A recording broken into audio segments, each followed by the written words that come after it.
तो ये लोगों, मुसलमान वो है जो अपने पड़ोसियों को तकलीफ न दे, किसी को तकलीफ न पहुंचाओ। मुसलमान वो है जो अपने मेहमान की इज्जत करे, मेहमानों की इज्जत करो। मेहमान आए तो मोहब्बत से बोलो, उसके पास बैठो, टाइम दो, ताकि वो जाने कि मेरे आने से घर वाला खुश है। उसे काम धाम ना करवाओ, मेहमान की इज्जत करो। लेकिन आज कुछ मेहमान ऐसे हैं कि आ जाए, अगर उनके खिदमत करे लागो जो जाए कि नामे नहीं लेते, हफ्तन पड़े रही अगर बढ़िया बढ़िया खवावे लागो। एक मेहमान ऐसे रहा, एक आदमी के रिश्तेदार मालदार रहे हुआ जाए तो बढ़िया बढ़िया खाए पावे रहे पावे, 10-10 दिन पड़ा रहा है, ताकि घरे आवे 2 दिन के बाद फिर झोला लेके हुए पहुंच जाए, फिर पड़ा रहा है। मियाँ बीवी खिदमत करत करत आएगी आजिज। तो एक दिन दोनों सल्लाह कहें, या अल्लाह जब देखो तो ये घरे पड़ा रहा थे, कैसे इससे छुटकारा मिले। दोनों सल्लाह कहें, अब की आवे जैसे वैसे हम तुम झगड़ा करे लगे, तो देखी तो हो सकत है चला जाए। मशवरा हो ही गवा, आदत के मुताबिक वो मेहमान झोला लेके आवा। जैसे दरवाज़ा पहुंचा, दरवाज़ा खटखटाइस, बीवी दरवाज़ा खोलिस, बेग लेके अंदर पहुंचा। ब बीवी के गिलास उठावे, ब बर्तन गिराए दिस। बर्तन खड़बड़ाने तो मर्दवा डांटिस, भाई हो कुछ बोली, ब फिर वो कुछ बोला। ब दोनों में है तो महिमे हुए लागे, तो महिमे हो मारपीट चालू हो गई। जब दोनों में मारपीट चालू हो गए, औरतिया रोवे लाग, तो मेहमान सोचिस, या अल्लाह हम ना आए हुए, नई नौबत आवत, कुछ आया लाग उके। वह उठा बेग लेके चल दिस। जैसे घर से बाहर निकला, वह औरतिया पहुंची, दरवाज़ा बंद कीस, और बंद करे के बाद अपने आदमी से कहा था कि अल्लाह का शुक्र है कि हम तुम प्रोग्राम में कामयाब हो गए, आज छुट्टी मिल गई।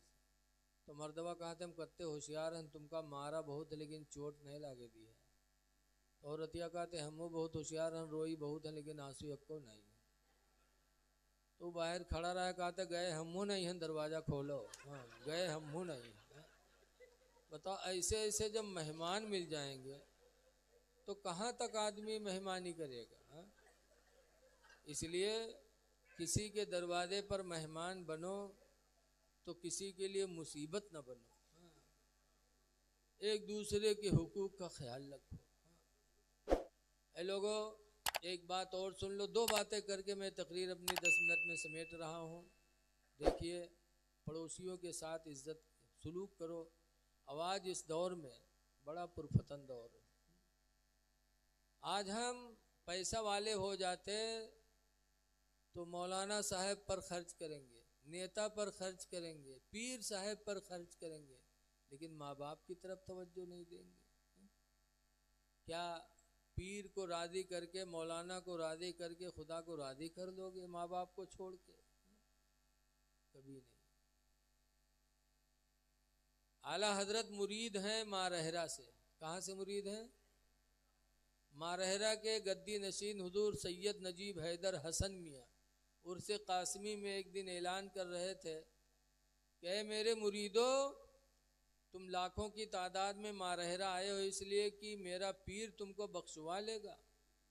कहते हैं खुदा की कसम, जब तक तुम्हारे माँ बाप तुमसे राजी नहीं होंगे तुम्हारा पीर तुम्हारे काम नहीं आ पाएगा।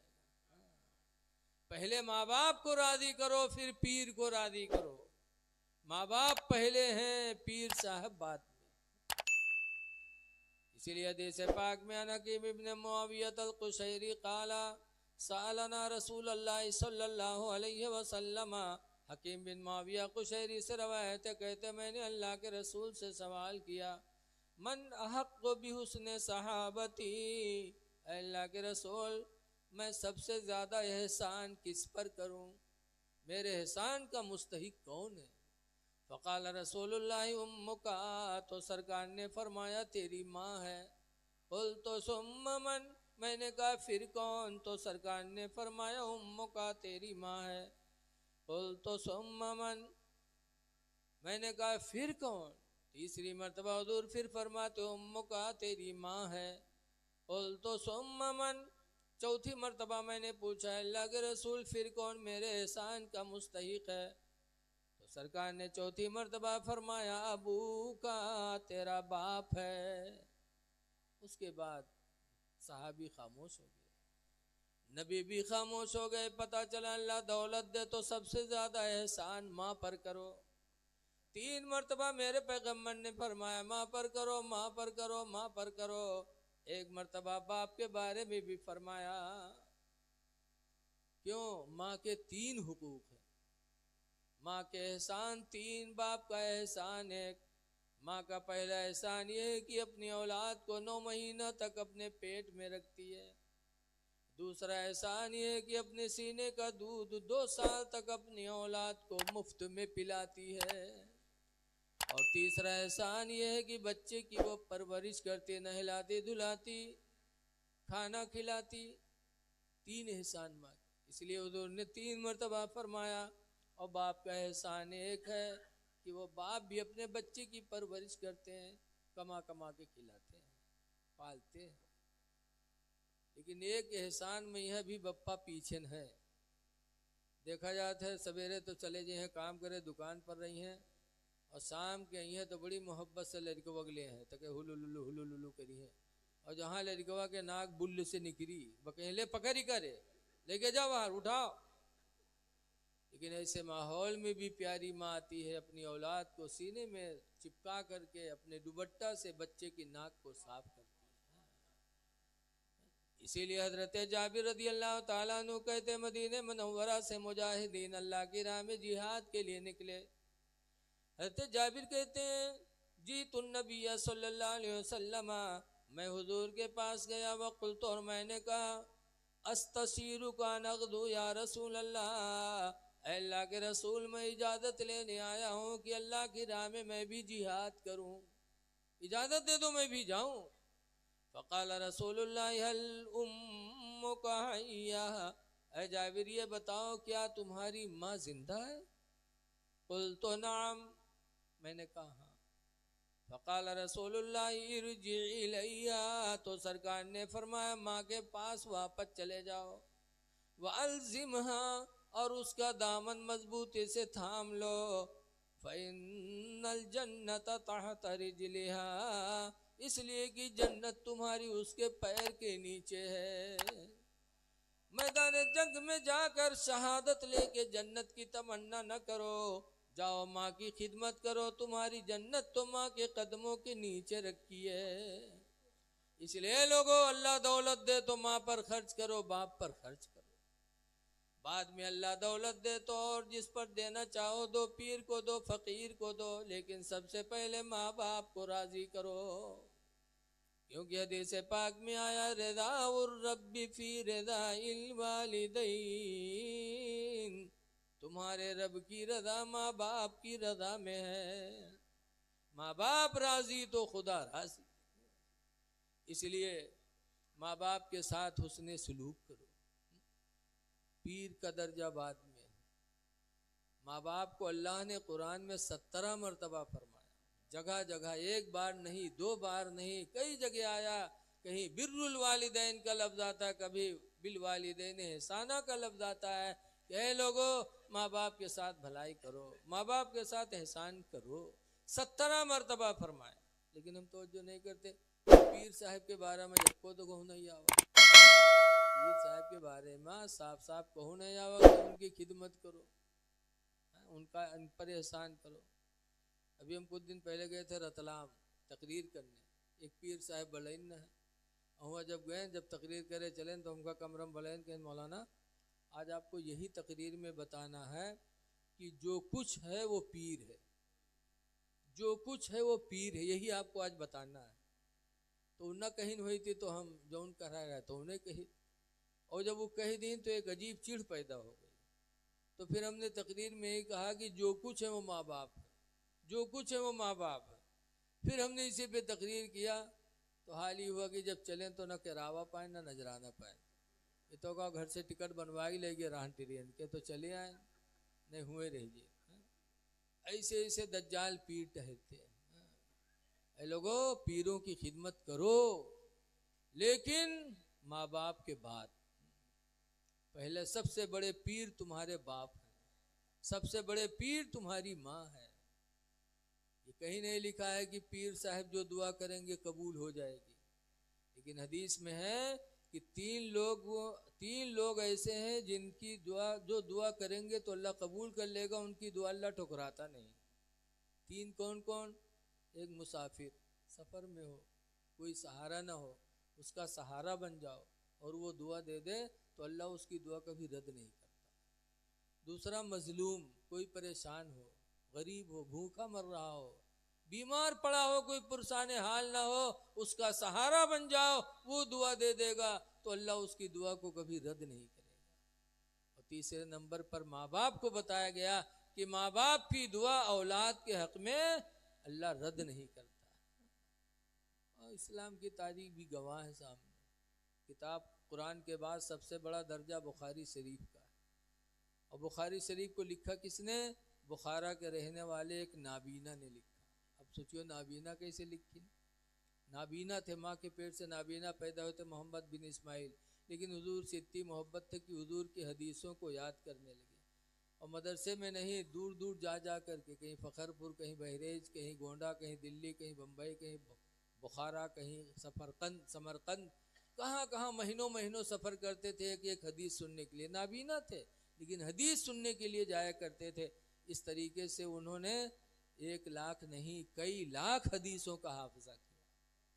और उसके बाद जब लिख के तैयार, जब हाफिज हो गए तो सोचा एक दिन कि मैं जब तक जिंदा रहूँगा कोई पूछेगा बता दूंगा, और अगर मर जाऊँगा तो ये हदीसें रसूलुल्लाह की उम्मत मुस्लिमा कैसे सुनेगी। तो दिल में ख्याल आया कि लाओ इन हदीसों को एक जगह लिख करके किताब बना दूँ। तो अपनी माँ से कहने लगे, अब्बा थे नहीं, कहा अम्मी आप जानती हैं कि मैं बड़ी मेहनतों के बाद अपने पैगंबर की इतनी लाख हदीसों का हाफजा किया है। मैं जब तक जिंदा हूँ लोग पूछते हैं, मैं बता देता हूँ मेरे मरने के बाद ये हदीसें क़यामत तक आने वाली रसूलुल्लाह की उम्मत कैसे जानेगी।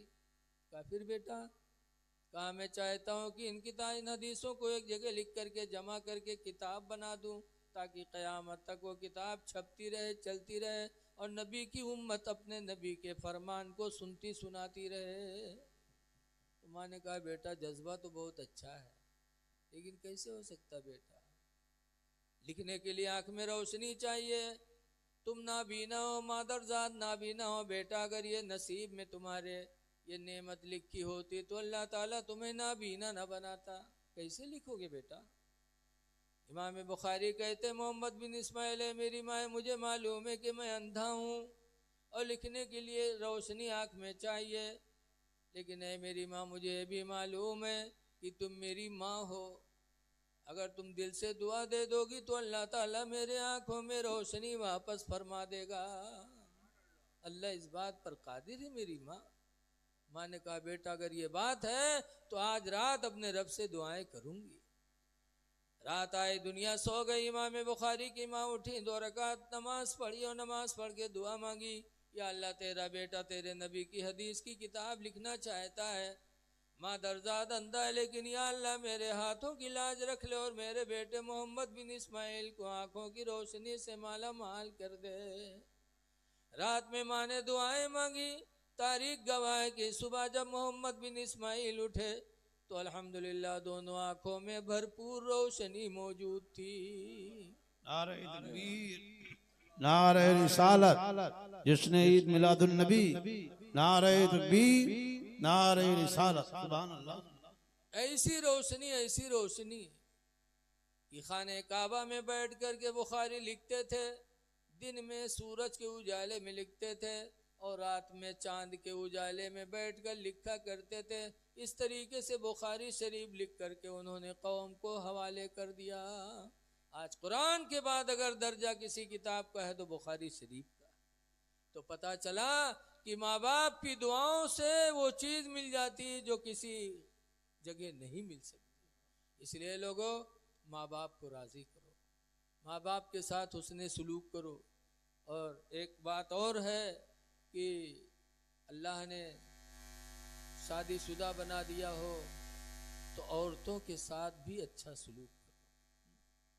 हुजूर फरमाते हैं नबी हुरैरा काला काला रसूलुल्लाह, हजरत अबू हुरैरा कहते हैं कि अल्लाह के रसूल ने इरशाद फरमाया अस्तौसु बिन्निसाई खैरा, ऐ लोगों मैं तुमको वसीयत करता हूँ कि औरतों के साथ भलाई किया करो। क्यों?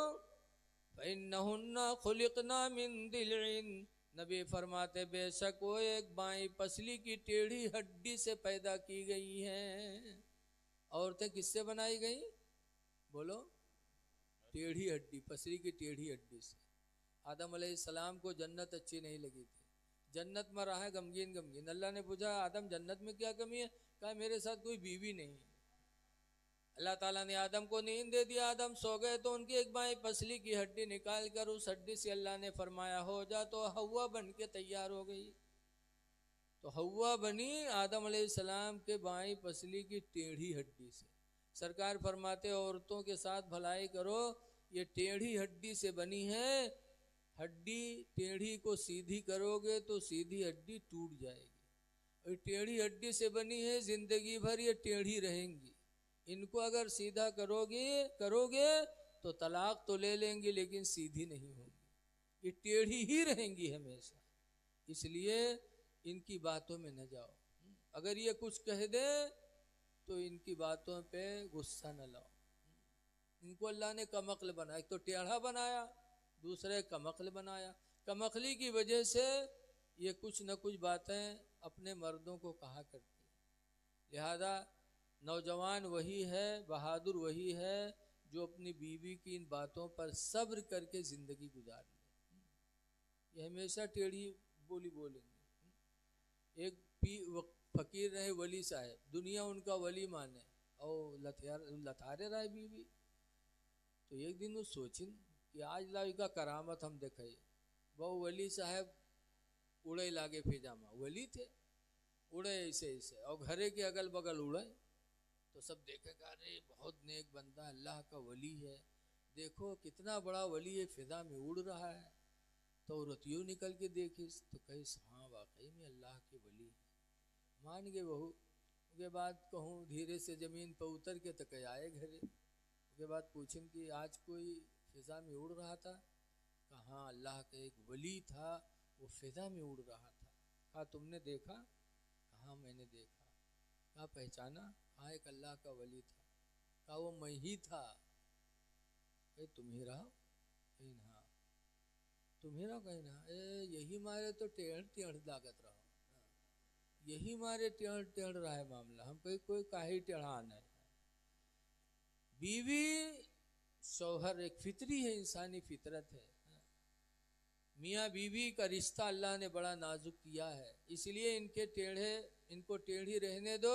अगर ये कुछ कहें तो इनकी बात पे नाराज ना हुआ करो। ये टेढ़ी रहेंगी हमेशा। हुजूर ने फरमाया है कि मैं माँ तरक तो मिन बादी फितना, कि मैंने अपने बाद कोई फितना नहीं छोड़ा जो औरतों से ज़्यादा सख्त ना हो। सबसे ज़्यादा सख्त फितना दुनिया में अगर कोई है तो औरतों का। लिखते हैं कि 4-5 मुबल्लिग रहे, तबलीग करे जाते रहे, रास्ता में देखें कि एक पेड़ के नीचे एक औरत बैठी रोवत रहे। उनका लोगों तरस लाग, सोचिन यार पता नहीं किस मुसीबत की मारी है। तो एक साहब सोचिन चलो पूछा जाए।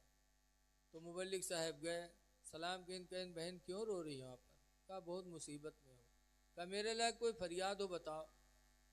तो उसने कहा ना मुझे पानी चाहिए, ना दाना चाहिए, ना पैसा चाहिए, एक चीज़ है मेरी मदद कर दो। कहा क्या? कहा मेरा शौहर एक ज़माने से गायब है, लापता है, मेरे घर रोज़ी कमाने वाला कोई नहीं। कहा फिर? कहा शहर के काजी से मैंने कहा था इजाज़त दे दो मैं दूसरा निकाह कर लूँ, मेरा शौहर लापता है। तो शहर के काजी ने मना कर दिया। कहा ना, जब तक वो मर नहीं जाएगा दूसरा निकाह नहीं कर सकती, या जब तक क्या कि वो तलाक न दे दूसरा निकाह नहीं कर सकती। कहा फिर? कहा तो तुम मेरे साथ चले चलो काजी के सामने और सिर्फ इतना कह दो कि मेरी बीवी मैं नहीं रखना चाहता हूँ, ये कह के तलाक दे दो। तो काजी समझेगा इसके मर्द ने तलाक दिया है, तो फिर दूसरे निकाह की इजाज़त दे देगा, तो मैं दूसरा निकाह करके अपनी ज़िंदगी खुशहाल कर लूँगी। मुबल्लिग साहब सोचिन यार ये तो सरासर झूठ है। ये फिर सोचिन कि चलो यार थोड़ी देर झूठ बोल दे बे, तौबा कह ले बे, ये ज़िंदगी तो बन गई है, कहीं चलो। वो मुबल्लिग साहब चल दी इनके साथ वहाँ गए, जज के सामने खड़े हुए। जज ने पूछा क्या बात है? मुबल्लिग साहब ने कहा मेरी बीवी है। कहा फिर? कहा बहुत बदतमीज़ है, बहुत उठाई गिरी है, मैं इसको रखना नहीं चाहता। अच्छा उससे पूछें तो कहें ठीक है साहब, जब हम बदतमीज़ हम उठाई गिरी हम नहीं लायक तो छोड़ दे। तो जज साहब ने कहा ठीक है तुम्हारी मर्जी, तो मुबल्लिग साहब का तलाक दीन झटाझट, तलाक दिया तलाक दिया तलाक दिया। उसके बाद तलाक दे के चल दीन। जब चले तब औरतिया ने जज साहब से कहा कि साहब मैं बदतमीज़ हूँ, उठाई गिरीन हूँ, इनके लायक नहीं थी, इन्होंने मुझे छोड़ दिया, कोई बात नहीं, लेकिन 25,000 रुपया जो महर बंधा रहा है उसका तो दे दे। अब मुबल्लिग साहब सटपटाने, जज ने कहा इधर आ, 25,000 इसका महर दे। अब मुबल्लिग साहब जब सुनी तो औरतिया से कहा था कहा था कहीं कहित कहा है, जब हम उठाई गिरी नन कमीनी नन, तुम्हारे लायक नहीं हम, तलाक दे दो कोई बात नहीं, लेकिन हमारे 25,000 रुपया महर तो दे दो। तो मुबल्लिग साहब कहते सोच लो। कहीं बहुत सोचा इतने दिन तक, हाँ अब सोच से बाहर है। अब मुबल्लिग साहब सोचते हैं कि अगर कहीं थे झूठ है तो 420 में बंद हुई। तब मुबल्लिग साहब ने जज साहब से कहा भाई 2 घंटे की साहब हमको मोहलत दे दो। जज ने 2 घंटे की मोहलत दिया। गए मुबल्लिग साहब ज़मीन उमीन बेच के तक 25,000 लाए दीन, तब छुटकारा पाया। तो नबी ने फरमाया है कि मेरे बाद सबसे बड़ा फितना औरतों का होगा, इसलिए इनके फितनों से भी बचना ज़रूरी है। ऐसे ऐसे राग रचती हैं कि जिसका वहीम गुमान में कभी नहीं हो सकता। अल्लाह ताला औरतों के फितने से बचाए, एक दूसरे के हुकूक की अदायगी की तौफीक दे। जिन लोगों ने जलसा किया अल्लाह उन्हें नेमत बदल अता फरमाए। अस्सलामु अलैकुम वरहमतुल्लाहि वबरकातुहू।